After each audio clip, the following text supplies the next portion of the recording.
So what's your favorite number? For many Won Buddhists, 4 is a very special number. Why?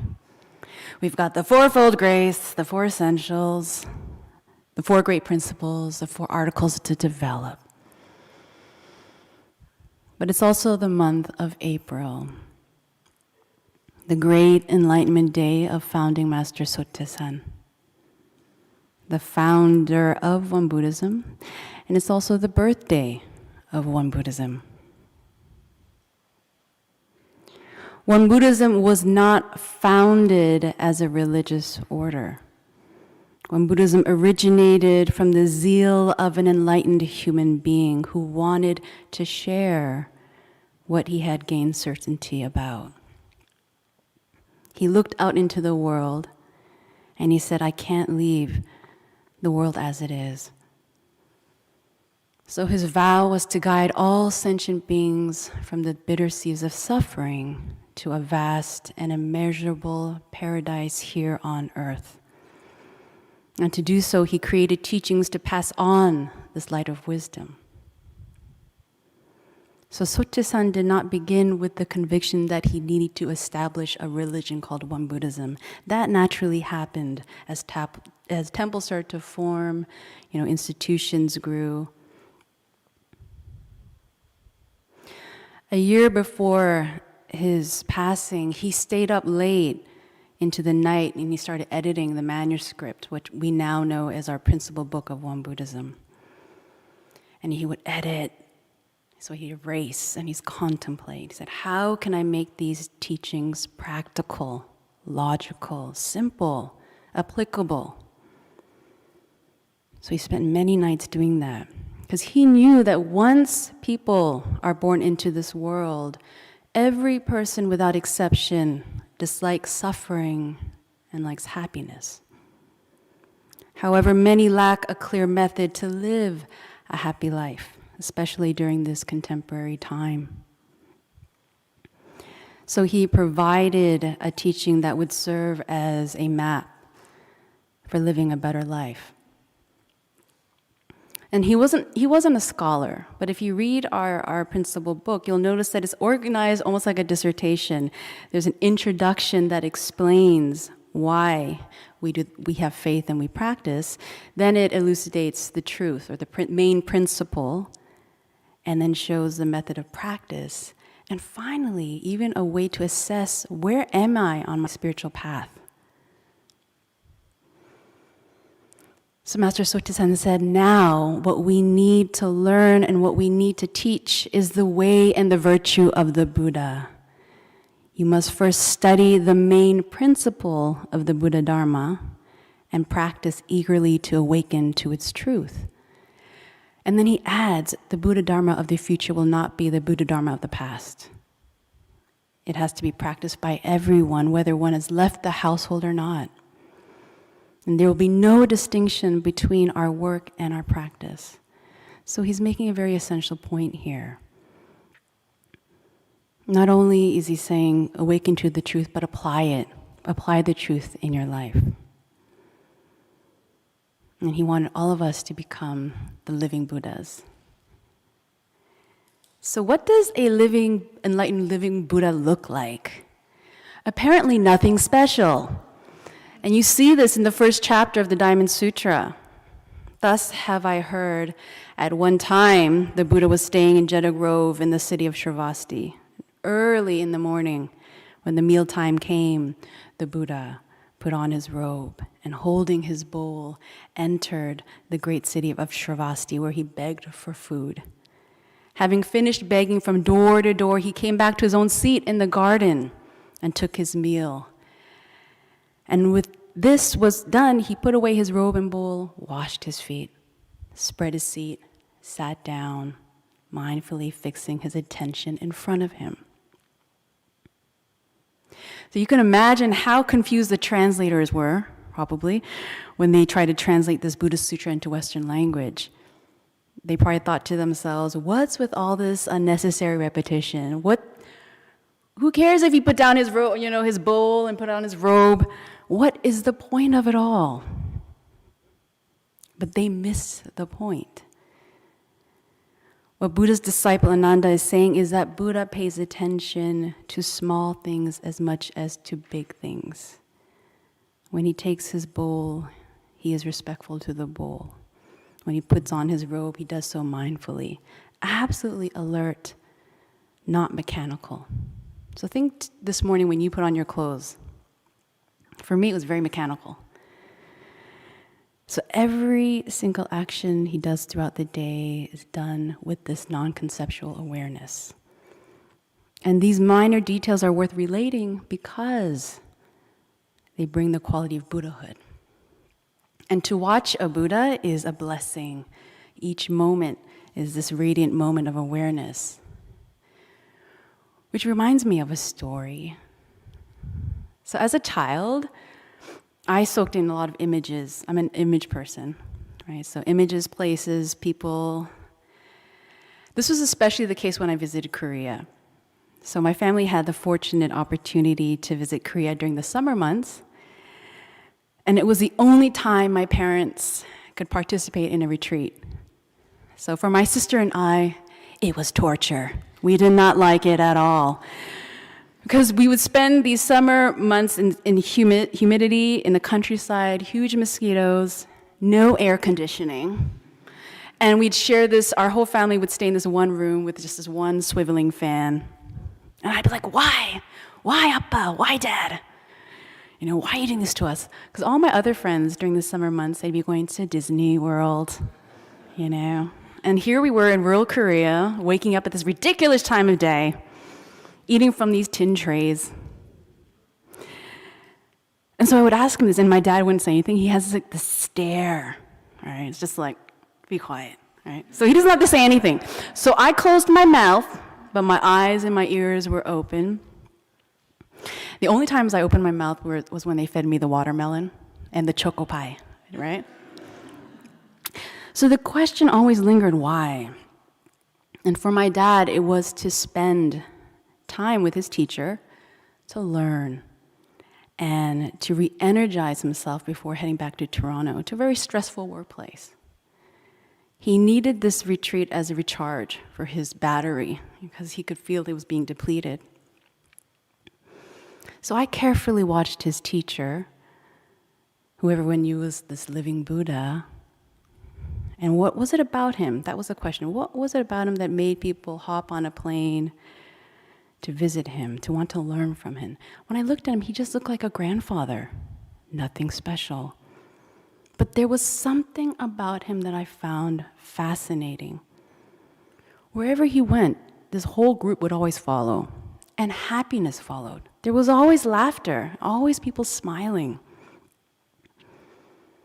People who surrounded him seemed to feel at peace, they were secure, safe, and most importantly, themselves. And why did I know this? Because when I was around him too, I felt that. I felt safe, I felt at peace. So I would like to think that when you're in the presence of someone like that you feel like you're home, that you belong. And I think this is a genuine gift of compassion. When you feel that energy embracing you, allowing you to be you. So I can describe to you how I felt and what I saw. I can't describe to you what his world looked like. That's on another level. But it's something beautiful to witness and to see. What is hopeful is that Master Sutta-san says with complete confidence, you can attain Buddhahood. In fact, he said, here's the map. Please take it, use it, inquire into it, and test it out. Because we here, born into this human body, not only in the human body, but coming into contact with the Buddha Dharma is a gift. So he's almost saying, don't waste a moment, but don't rush either. Right? It's like little drops of water make the ocean, little grains of sand make the land, little by little. So the entirety of this One Buddhist Dharma is to help us wake up, which is not the opposite of being asleep. It's the opposite of being unaware. Everything that we see is only how it is brought into us through our senses, and then we interpret it, right, by our consciousness. And modern physics tells us that everything that appears to be solid is actually mostly space. And yet to us, things are very solid. Not only objects, but our thoughts. When we have a thought or an idea, we absolutely believe it. The same is true of our emotions. How something is and how it appears to us are two different things. So when we talk about right enlightenment, it's not about entering into another realm. In the case of Master Sotaesan, upon enlightenment, it meant seeing the world clearly, seeing things as they truly are. So before enlightenment, when Sotaesan looked at nature, it was probably just nature. But after enlightenment, he saw the principle of nature. He started to see the grace we receive from nature. And most importantly, showing us 8 paths of how to show gratitude to Mother Nature. So making the decision to walk this path, even scheduling time for this retreat, coming to today's Sunday Dharma service shows that we are making an effort. And we should definitely have hope, because there is this one line in the Dharma words of Idwan-sang that says, Idwan is the nature of all the Buddhas, enlightened masters, ordinary humans, and sentient beings. Which means my original nature, the nature of all Buddhas and sages, are the same. We have the same spiritual hometown. So Sotaesan once said, realize that originally sentient beings and Buddhas are non-dual. So if a Buddha is deluded, they are a sentient being.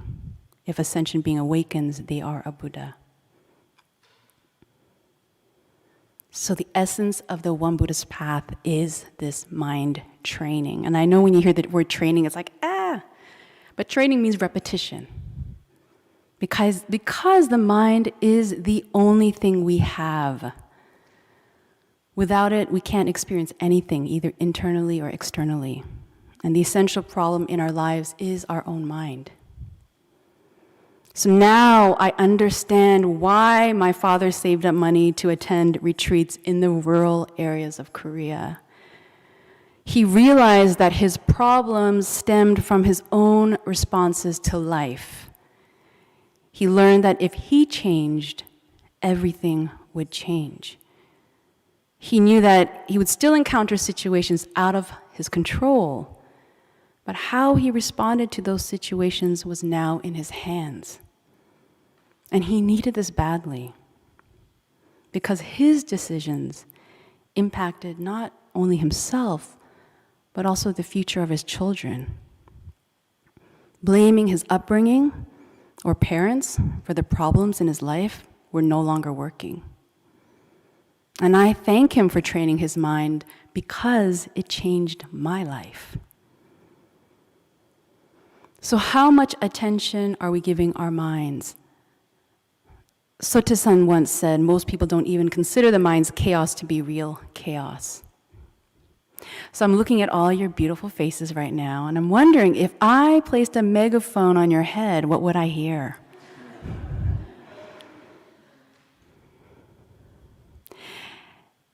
Every day, do you brush your teeth? Do you drink water? Do you take a shower? This is great. You're taking care of your physical body. Do you cleanse your mind? So could you imagine if this meditation hall was full of garbage and junk and unnecessary things, and it was like tacky wallpaper, and it was crammed? Would you want to meditate here? As long as our minds are untrained, that is exactly where we are living. We can take our bodies and we can leave here, but guess what? Your mind follows you.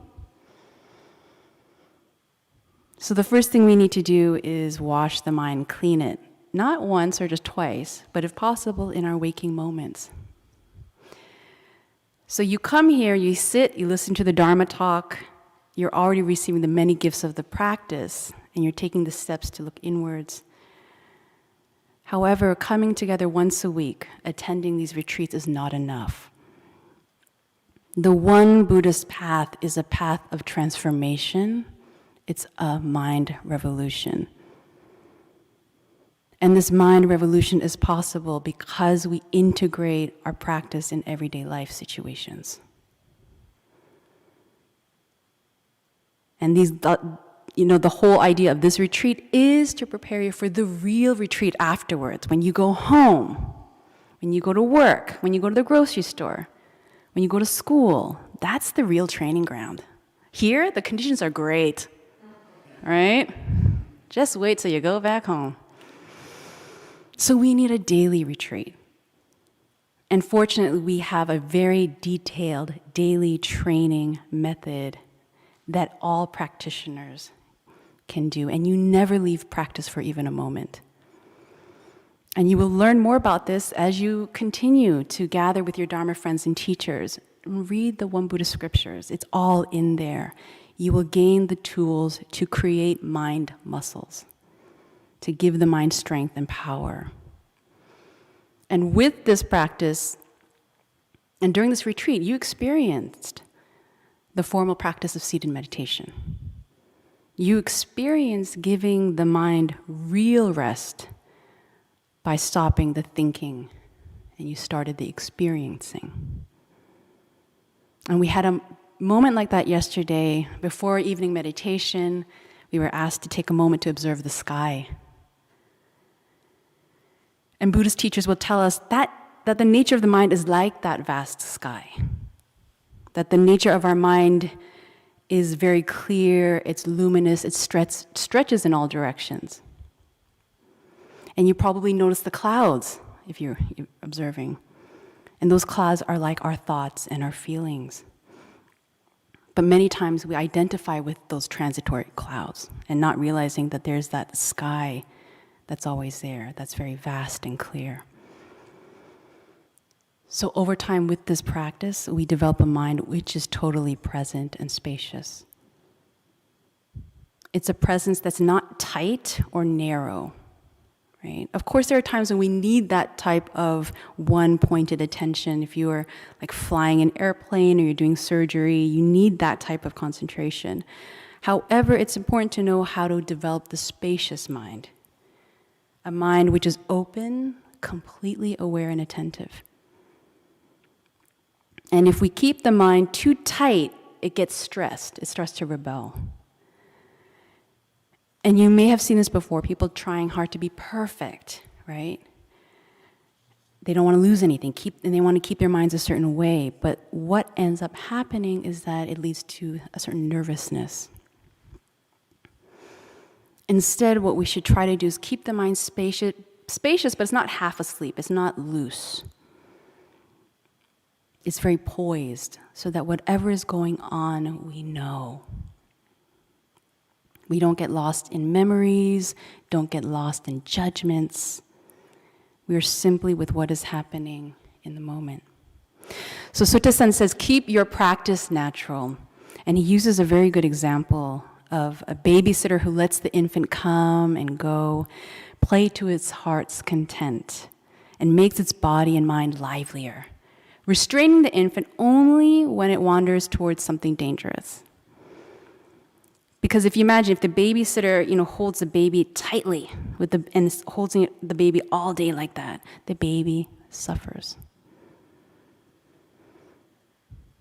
So when we do this mind training with sincerity, then we start to get the glimpse of the nature of the mind, and we touch who we truly are.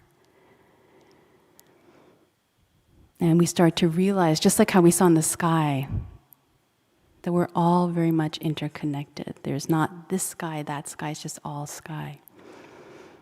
So an old Hasidic rabbi once asked his pupils how they could tell exactly when the night had ended and the day begun. Is it when you can see an animal in the distance and tell whether it is a sheep or a dog? One student proposed. No, answered the rabbi. Is it when you can clearly see the lines on your own palm? Answered, another asked. Is it when you can look at a tree in the distance and tell if it is a fig or a pear tree? No, answered the rabbi each time. Then what is it? The pupils demanded. It is when you can look on the face of any man or woman and see that they are your sister or brother. Until then, it is still night.